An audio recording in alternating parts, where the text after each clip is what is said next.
Hello students. आज का जो टॉपिक है हमारा वो है कंसंट्रेशन ऑफ ए सॉल्यूशन। एक जनरल टॉपिक है जिसकी मैं यहां पर बात कर रहा हूं और ये जो सेक्शन है वो 9th क्लास में या +1 क्लास दोनों के लिए इंपॉर्टेंट है, क्योंकि ये एक बेसिक है जब हम बात करते हैं कंसंट्रेशन ऑफ सॉल्यूशन को लेकर। तो जो कंसंट्रेशन ऑफ ए सॉल्यूशन है वो क्या है? What is the meaning of concentration? So concentration means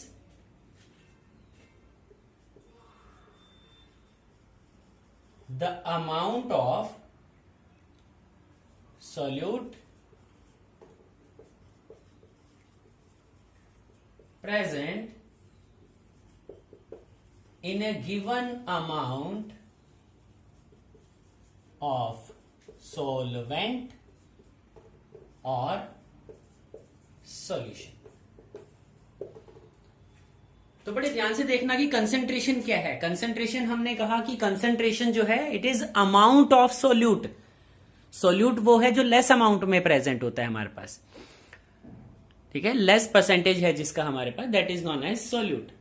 so amount of solute present in a given amount of solvent और द सॉल्यूशन। तो दोनों तरह से हम डिफाइन कर सकते हैं उसको, या तो हम सॉल्वेंट की टर्म में ले सकते हैं या फिर हम उसको ले सकते हैं सॉल्यूशन की टर्म में। तो सबसे पहले यहां जिस चीज की हम बात करते हैं वो है mass by mass percent.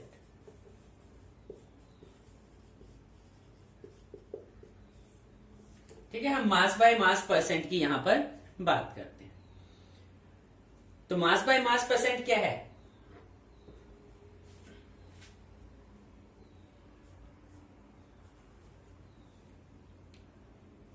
The number of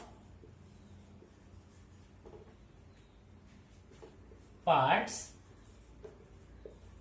by mass. कि हमने क्या कहा? Number of part by mass of solute और सोलवेंट। ठीक है, क्योंकि जो हम मास परसेंट है वो किसी का भी निकाल सकते हैं, सोल्यूट का भी निकाल सकते हैं, सॉल्वेंट का भी फाइंड आउट कर सकते हैं। पर 100 parts bye mass of solution. ठीक है, जैसे हम अपना मैथमेटिक्स के अंदर परसेंटेज को फाइंड आउट करते हैं कि जो डिफरेंट सब्जेक्ट हैं उसमें जो परसेंटेज आया, कैसे आया वो परसेंट, ऐसे ही हम यहां पर फाइंड आउट करते हैं कि जो एक सॉल्यूशन है, सॉल्यूशन में हमारे पास सोल्यूट भी प्रेजेंट है और सॉल्वेंट भी प्रेजेंट है। तो जो क्वेश्चन हमसे पूछा जा सकता है वो ये हो सकता है कि कितना सोल्यूट वहां पर प्रेजेंट है, परसेंटेज क्या है सोल्यूट का, या कितना सोलवेंट हमारे पास वहां प्रेजेंट है। ये क्वेश्चन हमारे पास वहां पर हो सकते हैं। तो इसलिए हमने कहा कि सोल्यूट या सोलवेंट दोनों ही टर्म में हमारे पास वहां पर क्वेश्चन पूछा जा सकता है। तो अगर हमें मास परसेंटेज फाइंड आउट करना है, so mass percent of solute will be equal to mass of solute divide by mass of solution multiply by 100। ठीक है, मास परसेंट अगर हमने सोल्यूट का निकालना है तो mass percent of solute will be equal to mass of solute divide by mass of solution multiply by 100। तो आगे इसी तरह से हम फॉर्मूलेस की बात करते हैं। अभी सॉल्वेंट के लिए किस तरह से हम परसेंटेज को निकाल लें या किस तरह की टर्म्स के अंदर हम इसे रिप्रेजेंट कर सकते हैं। तो अभी इस फॉर्मूले को हमने डिस्कस किया कि mass percent of solute is equal to mass of solute by mass of solution multiply by 100। तो परसेंटेज फाइंड आउट हो जाएगा क्योंकि 100 से हमने उसको मल्टीप्लाई कर दिया। अब अगर यहां पर मैं बात करूं मास ऑफ सॉल्यूशन की, तो मास ऑफ सॉल्यूशन क्या है? The mass of solution is equal to mass of solute plus mass of solvent। ठीक है, अगर mass of solution नहीं दिया हमें, लेकिन मास ऑफ सोल्यूट भी दिया है और मास ऑफ सॉल्वेंट भी दिया है, तो उसकी हेल्प से बड़ा इजीली हम फाइंड आउट कर सकते हैं मास ऑफ सॉल्यूशन। तो इसी तरह से अगर हमें अपना मास परसेंट फाइंड आउट करना है सोलवेंट के लिए, then it is equal to mass of solvent by mass of solution multiply by 100। तो जो मास ऑफ सॉल्वेंट को जब हम डिवाइड करेंगे मास ऑफ सॉल्यूशन के साथ मल्टीप्लाई बाय 100, तो मास परसेंट सॉल्वेंट के लिए हमारे पास यहां फाइंड आउट हो जाएगा।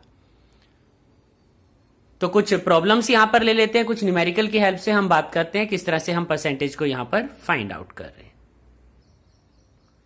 तो यहां पर हमने एक प्रॉब्लम ली, एक क्वेश्चन लिया, एक न्यूमेरिकल का हम यूज कर रहे हैं। A solution has been prepared by dissolving 5 gram of urea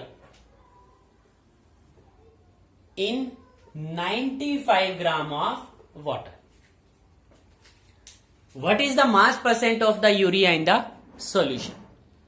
तो यहां पर कहा गया कि जो सॉल्यूशन बनाया गया है उसमें 5 ग्राम यूरिया को डिसॉल्व कराया हमने 95 ग्राम ऑफ वाटर के अंदर। तो जो जो चीजें गिवन है सबसे पहले उसकी बात कर लेते हैं। So mass of urea is 5 gram, mass of water is 95 gram. तो जो मास ऑफ सॉल्यूशन होगा that will be equal to mass of urea plus mass of water. ठीक है, mass of urea plus mass of water होगा। तो मास of urea है 5 gram, mass of water है 95, so it comes to be 100 gram. तो यहां तक देखो बिल्कुल ध्यान से किस तरह से हमने यहां पर क्वेश्चन को किया। तो इस तरह से मास ऑफ सॉल्यूशन हमने फाइंड आउट कर लिया। तो मास परसेंटेज यूरिया का हमने निकालना है। So mass percent of urea will be equal to mass of urea divide by mass of solution multiply by 100। तो यूरिया के मास की अगर बात करें then it is 5, mass of solution की बात करें तो वो 100 है and it is multiplied by 100, so it comes to be 5। क्योंकि परसेंटेज में है सो इट इज 5%। तो इस तरह से हमारे पास परसेंटेज फाइंड आउट हो जाएगा कि कितना यूरिया हमारे पास यहां पर प्रेजेंट। तो इस तरह से हम मास परसेंटेज यहां पर फाइंड आउट करते हैं। क्लियर है? एक और प्रॉब्लम लेके बात करते हैं। तो यहां देखो जो सेकंड क्वेश्चन हमने लिया वो है find concentration of solution. Find concentration of solution when 30 gram of urea dissolved in 270 gram of water. अब यहां पर कुछ स्टूडेंट्स ये सोच रहे होंगे कि कंसंट्रेशन ले लिया यहां पर तो, और कंसंट्रेशन का फॉर्मूला भी नहीं बताया क्या है। लेकिन बिल्कुल स्टार्टिंग में जब हमने टॉपिक को शुरू किया था तो हमने कंसंट्रेशन के डेफिनेशन की बात की थी कि कंसंट्रेशन का मीनिंग क्या है। Concentration means amount of solute dissolved in the given amount of solution, कि कितने सॉल्यूशन के अंदर हमने क्या किया, सॉल्यूट को डिसॉल्व कराया है। तो कंसंट्रेशन ऑफ सॉल्यूशन पूछा गया। तो जब हमें कंसंट्रेशन लिखना होगा तो concentration of solution will be equal to mass of sugar divide by mass of solution multiply by 100। तो अगर मास ऑफ शुगर की हम बात करें तो शुगर का मास 30 दिया है। सॉल्यूशन हम कैसे निकालें, शुगर और वाटर दोनों के मास को ऐड करके, that is multiply by 100। So it is 30 divide by 300 multiply by 100,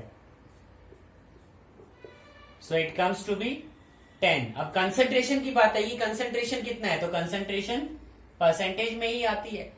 so the concentration of the solution will be equal to 10%। तो यहां देखो दो तरह के क्वेश्चंस की हमने बात कर ली कि जब हमसे पूछा जाए मास परसेंट ऑफ सॉल्यूट या फिर कंसंट्रेशन ऑफ सॉल्यूशन अगर पूछ लिया जाए तो हमें क्वेश्चंस को किस तरह से अटेम्प्ट करना होगा। तो इस तरह के प्रॉब्लम्स को काफी अच्छी तरह से देखना। एक और वीडियो इसके बाद हम बनाएंगे जो कि वॉल्यूम परसेंटेज को लेकर होगी। तो अगर किसी भी टाइप का कोई डाउट हो तो कमेंट करके वो बताना। Okay students, thank you.